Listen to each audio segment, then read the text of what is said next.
Shalom, shalom. First and foremost, I want to give all praises, glory, and honor to Yahweh, Bahashem, Yahweh Shai, Bahashem, Rechakwadash. Double honors to the apostles and elders of Great Millstone. Salutations, much love and respect to you, Akim, out there pushing this word out in truth and sincerity. Now, this lesson is going to be entitled that if these were the people of God, then they would already be in captivity. They would already be in slavery.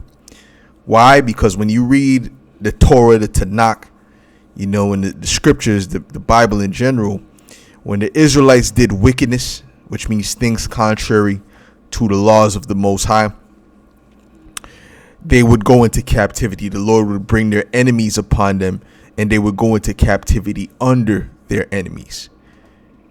These people are not keeping the laws of the Most High.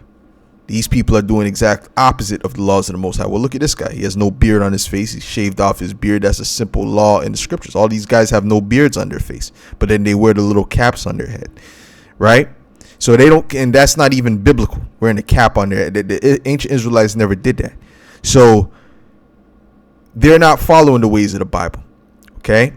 So that proves in itself that they're not the Israelites, because the Israelites would have been judged immediately.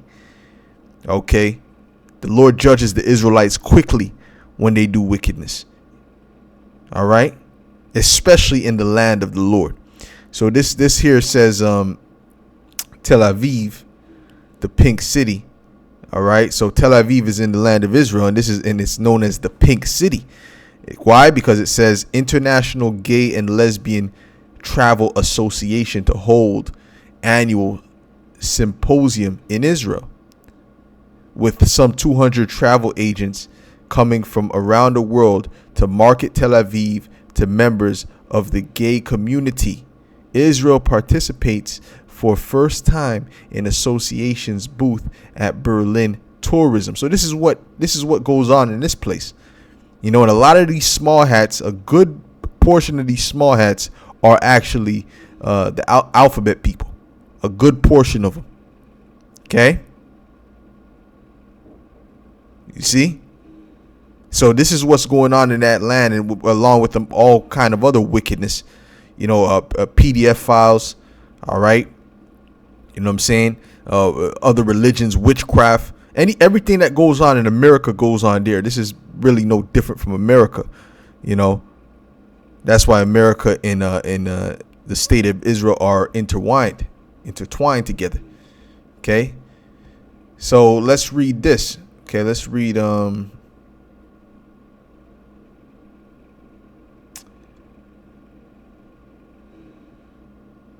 Jeremiah 10 in verse 24. It says, "O Lord, correct me, but with judgment, not in thine anger, lest thou bring me to nothing." See, Jeremiah was asking the Lord to correct him, but not in anger, right? Fully, but correct him in measure. So in other words, when he goes off, correct him quickly, but don't wait till he builds up, till he gets your anger too high. You know what I'm saying? "Pour out thy fury upon the heathen that know thee not." See, the heathen are the ones that get the full measure of the Lord's fury. Why? Because he doesn't correct them in measure. He allows them to build up their wickedness to the point of no return. "And upon the families that call not on thy name." And they don't call on the name of the Lord. When they read the name of the Lord in the Hebrew, they say Hashem, which just means the name. That's not the name of the Heavenly Father. Okay? Proving that they're not the people. Okay? Because it said that the heathen don't call on the name. It says, "Pour out thy fury upon the heathen that know thee not, and upon the families that call not on thy name. For they have eaten up Jacob and devoured him." Oh, and they have a major part in eating up Jacob and devouring him. They're at the forefront of that. Okay, "and consumed him, and have made his habitation desolate." Okay, so we know that those people they had a big part in the slave trade. Christopher Columbus was one of them. He was a crypto. All right, and so these things it proves that these devils, they're really behind they're the main ones that ate up Jacob, and now they're trying to be in the role of Jacob, when they don't fit the characteristics in any way of the ancient Israelites, okay, or what is said to happen to the Israelites via prophecy, man. Okay, this is Isaiah 5, and I'll start at verse 11. It says, "Woe unto them that rise up early in the morning, that they may follow strong drink, that continue until night, till wine inflame them, and the harp, and the viol, the tabret, and pipe, and wine are in their feast, but they regard not the work of Yahweh." And when that event happened, when these guys were flying down from with the parachutes, paragliders, or whatever you call them, like G.I. Joe characters, and somehow they got past the defense system, which that's all madness. So that's set up. So ultimately, they they were partying, they were feasting, they were drinking, they were listening to that demonic music, demonic music. Okay. And what? And those people came and dealt with them, but they weren't regarding the laws of the Lord. The women there were scantily dressed. Okay. I'm sure there was a whole bunch of alphabet people there. Okay. Said, neither consider the operation of his hands. Therefore, my people are gone into captivity. So when the Israelites don't do right by the Lord, what happens? They go into captivity as a nation. Not a few dozen people going into slavery. No, as a whole nation, they go into captivity. That's happened multiple times. Read the book of Judges. It says, because they have no knowledge, and their honorable men are famished, and their multitude dried up with thirst. Okay, so that's not happening to them. They're not going into captivity, nor have they been in captivity, because they are not the people. The Lord is just allowing them to do what they do until they're completely destroyed. This is Ezekiel 39 in verse 23.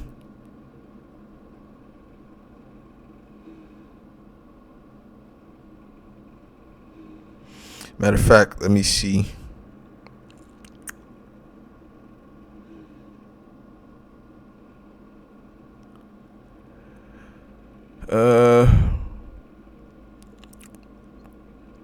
I'll start at verse 22. It says, "So the house of Israel shall know that I am Yahweh, their power, their God, from that day and forward. And the heathen," and that's dealing with the kingdom of heaven.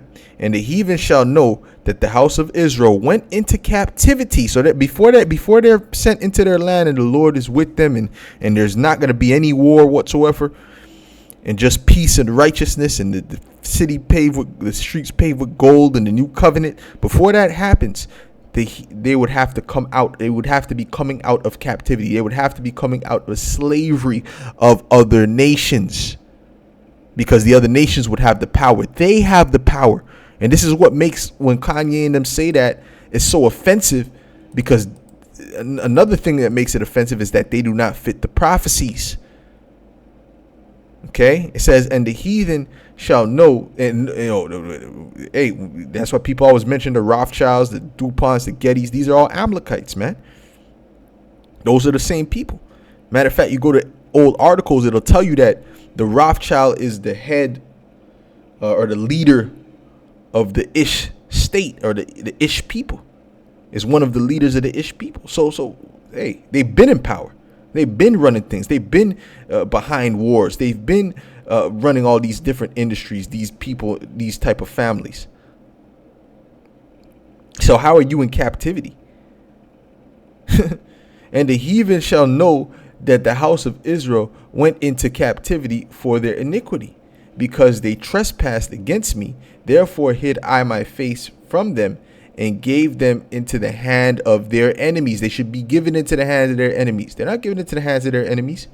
Even with this situation, they're bombing those Palestinians to high heavens, man. And they've been doing that for the longest time. Okay. If they slap one of them, they'll come and beat up 100 of them. That's the difference in power. Okay. So fell they all by the sword, right? And they're not all falling by the sword, okay? But they're doing all this wickedness. They're doing all this evil, all this iniquity, okay?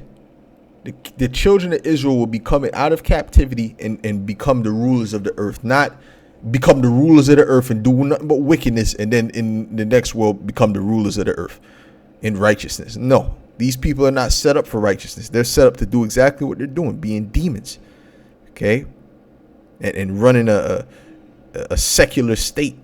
Listen, man, we'll be here all day naming the things that are contrary to the scriptures. How about the usury that you have with your banking system? And everyone knows they're behind the banking system. They're the main components to that. And they have the same thing going on there. The scriptures speak against that. Let's read this. This is Exodus 22 and 25. It says, if thou lend money to any of my people that is poor by thee, thou shalt not be to him as an usurer, neither shalt thou lay upon him usury. You're not supposed to be lending money with usury. Okay? This is Leviticus 25 and 36, which means interest. Usury is interest. That's how the banking system runs. It works off of interest. So you devils everything you do is contrary to the laws of the Most High. It says, take thou no usury of him or increase. But let's click on this, man. Let's click on this. Okay, let's go to verse 25. It says, and if thy brother be waxen poor and fallen in decay with thee, then thou shalt relieve him. Yea, thou though he be a stranger or a sojourner, meaning he just has to be an Israelite. That's what it means. It has to be of your people. They don't give a damn. The people in that land, they're suffering as well. They're protesting. Okay, they're subject to the banking system, to the interest rates. Okay, though he be a stranger or a sojourner, that he may live with thee. Take thou no usury, no interest of him, or increase, but fear thy power, thy God, that thy brother may live with thee. And that's not happening with them. Okay? That's not happening with them. Okay? You gotta borrow money. You borrow money because you're poor. That's why you're borrowing money. All right? For the most part. You got certain rich people that already, they have a lot of bread and they use interest as a tool. They use a debt as a tool, but the majority of people that are using this debt are poor people. People that are living paycheck to paycheck, that really don't own their house. That's why they got to borrow money for their house. With what? With interest. They got to borrow money for their car and pay car notes with what? With interest. So you devils, you're not following the ways of the Most High. So if you were the true people of the Most High, if you were the people, the children of Israel, you should be in captivity. You should be catching all manner of hell right now. Okay? In the sense of being in slavery under another nation, because that's what the Most High did. That was one of the curses and guess what? This is not going to stop. These curses in Deuteronomy 28, this was forever, as long as we were to do these things. As long as we were to do these things, this wickedness, these curses would be. But guess what? The Lord has set up a cheat code for us in the new covenant. Where we're not going to sin again. That way, this is never going to happen again. You see? This is Deuteronomy 28 and verse. Let's see what I will read here.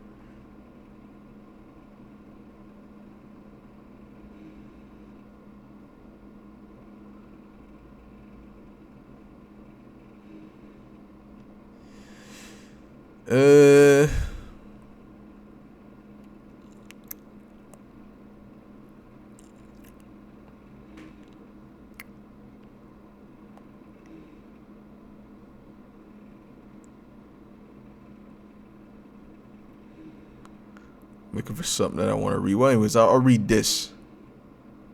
This is Deuteronomy 20 and 64. It says, and Yahweh shall scatter thee among all people from the one end of the heaven of the earth even unto the other, and there thou shalt serve other gods which neither thou nor thy fathers have known, even wood and stone. And among these nations shalt thou find no ease, neither shall the sole of thy foot have rest, But Yahweh shall give thee there a trembling heart, meaning you'll be living in fear. But they're not living in fear, because ultimately, well, I mean, in the sense of they have the so-called threat or whatever, but really those other nations are living in more fear than they are. The Palestinians are living in more fear than they are. Okay, don't get it twisted. They have the power. They have the upper hand. And around the world, it's the same thing. Them Amalekites live in the best neighborhoods. They live in the best neighborhoods. They have their own police system, police force. Okay, even out here, it's the same thing. In Montreal, it's the same thing. Okay. So they're not living with a trembling heart. They're not. It's not like our people. Jake, when they get the cop is behind them, their heart drops. They don't know what's getting ready to happen. If they're gonna if they're gonna plant something on, if they're gonna kill them, if they're gonna go to jail, whatever. They don't know. All right. I said, and then not to mention their own people. Jake is wicked towards other Jakes, which in earlier verse it tells you your eye shall be evil toward thy brother. Okay, it says, and failing of eyes and sorrow of mind, and thy life shall hang in doubt before thee, and thou shalt fear day and night, and shalt have no assurance of thy life. In the morning thou shalt say, would the Most High it were even, and at even thou shalt say, would the Most High it were morning. And Israel, Jake says that. Okay, our people say that. My mother used to say that. There was a Lord willing, make up tomorrow morning. You understand what I'm saying? It says, for the fear of thine heart wherewith thou shalt fear, and for the sight of thine eyes which thou shalt see. And Yahweh shall bring thee into Egypt again with ships, by the way whereof I spake unto thee, thou shalt see it no more again. When did they go into captivity in ships? When did the Israelites go as a nation in ships into captivity for their wickedness? And this is not speaking about ancient Israel. We keep telling you ancient Egypt. This is speaking about the spiritual Egypt, man. Egypt represents oppression. Okay, the name means double oppression or double straits. And there ye shall martizarium. Okay, double oppression, double straits. All right. It says, and there ye shall be sold unto your enemies for bondmen and bondwomen, and no man shall buy you. Let's go to Revelations 11. Revelations 11. Verse 8. Okay. Revelations 11 and verse 8. It says, and their dead bodies shall lie in the street of the great city, which spiritually is called Sodom and Egypt, where also our Lord was crucified. So it's spiritually called Sodom and Egypt. Okay. And guess what? It's spiritually Rome as well. All right. Guess what? It's spiritually Assyria. It's spiritually Babylon the Great. All right. Let's go to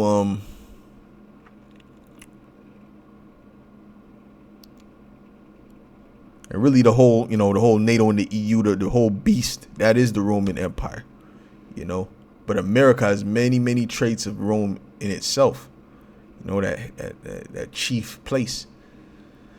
Hold on, give me a second. Because Rome was an empire. Rome had multiple vassal states and whatnot.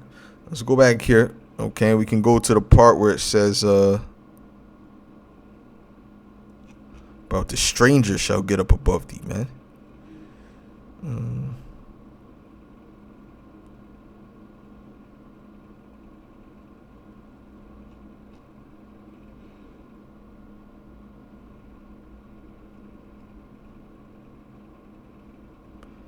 Matter of fact, this is Deuteronomy 28 and 43. It says, the stranger that is within thee shall get up above thee very high. And meaning what? They're gonna surpass you in status and wealth and rank and all these different things. That's not happening with these Amalekites. These Amalekites are surpassing everyone in rank. Okay, and when they live in the best neighborhoods, like I said before, them Palestinians are the ones suffering out there. Okay, and the other nations, the Cushites, some so-called Ethiopians. All right, they're suffering out there. Amalek is doing good. He's above those other nations that are amongst him. And thou shalt come down very low. Listen, we're the ones that are low amongst the nations. We're the ones where Jake will have a neighborhood and it'll be all heathens that own all the stores, and Jake doesn't own anything. You see?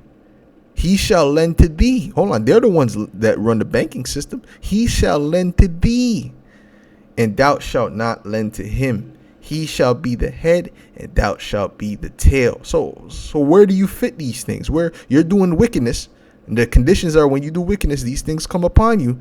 You're doing wickedness. So why are these things not on you? Why are you not in captivity? Why are you not going through these situations? Moreover, all these curses shall come upon thee, and shall pursue thee, and overtake thee, till thou be destroyed, because thou hearkenest not unto the voice of Yahweh thy power, to keep his commandments and his statutes which he commanded thee. And they shall be upon thee for a sign and for a wonder, and upon thy seed forever. Okay, up until what? The new covenant. Up until you stop doing the wickedness, which is going to be in that new covenant. So, hey, these people are not the people of the Most High.